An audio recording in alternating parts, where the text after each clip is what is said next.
Apa itu liminal space? Liminal space atau ruang liminal adalah subjek estetika internet yang menggambarkan tempat-tempat kosong atau terbengkalai yang tampak menakutkan, sedih, dan seringkali tidak nyata. Ruang liminal biasanya merupakan tempat transisi atau punya daya tarik nostalgia. Saya akan menunjukkan beberapa gambar dan video liminal space. Tapi sebelum itu, saya peringatkan bagi Anda yang merasa punya kecemasan atau ketakutan berlebihan terhadap ruang kosong untuk skip video ini saja. Karena beberapa foto dan video yang ditampilkan akan membuat Anda merasa terganggu dan bahkan merasa tidak nyaman.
Apakah Anda merasa terganggu dengan gambar dan video tadi?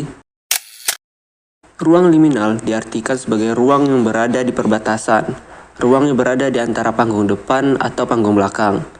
Ruang di batas dua ruang dominan yang tidak sepenuhnya menjadi bagian dari keduanya. Secara umum, ruang liminal dapat dibagi menjadi dua. Yang pertama, physical liminal space atau ruang liminal phasing adalah sesuatu yang terwujud yang dapat dikenali dengan jalur, lorong, atau portal. Tempat-tempat ini bersifat sementara karena Anda hanya melewatinya dalam perjalanan ke tempat lain. Contohnya adalah tangga tidak berfungsi sebagai penghubung satu lantai ke lantai lainnya. Tangga hanya disinggahi untuk sesaat, sehingga tidak terlalu dianggap penting.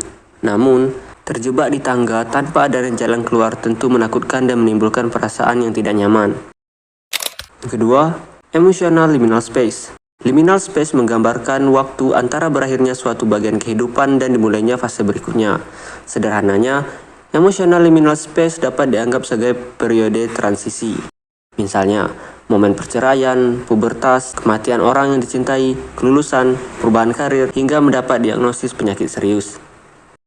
Di sisi lain, ada pula yang disebut dengan ruang liminal metaforis. Liminal space ini terjadi ketika seseorang harus membuat keputusan penting. Sebelum memutuskan, mereka akan ada dalam fase bimbang dan ketidakpastian. Ruang liminal ini dapat mempengaruhi kesehatan mental seseorang ketika ruang liminal dianggap sebagai bahaya, ketidakpastian, atau stresor. Perasaan tersebut dapat mengarah pada apa saja, mulai dari kecemasan, depresi, hingga ide bunuh diri. Pertanyaannya adalah, kenapa liminal space atau ruang liminal bisa membuat orang merasa demikian? Menurut saya pribadi, ada beberapa hal yang membuat orang-orang tidak nyaman dengan liminal space atau ruang liminal. Karena gambaran yang sepi dan sunyi pada ruangan yang begitu luas membuat orang merasa overthinking. Bukan takut karena adanya hantu atau sebagainya, tetapi karena perasaan aneh dan abnormal yang muncul di ruang liminal. Ruang yang harusnya ramai, aktif, dan hidup menjadi sebuah ruang yang sepi dan mati. Sehingga hal ini membuat mindset seseorang untuk mencari tahu apa yang terjadi di tempat tersebut. Ada banyak contoh ruang liminal seperti sekolah di malam hari, mal yang tutup, dan stasiun yang kosong. Dan ruangan yang punya banyak ruangan dalam keadaan sepi dan sunyi. Oke, mungkin itu saja video kita hari ini. Semoga Anda paham dan terima kasih.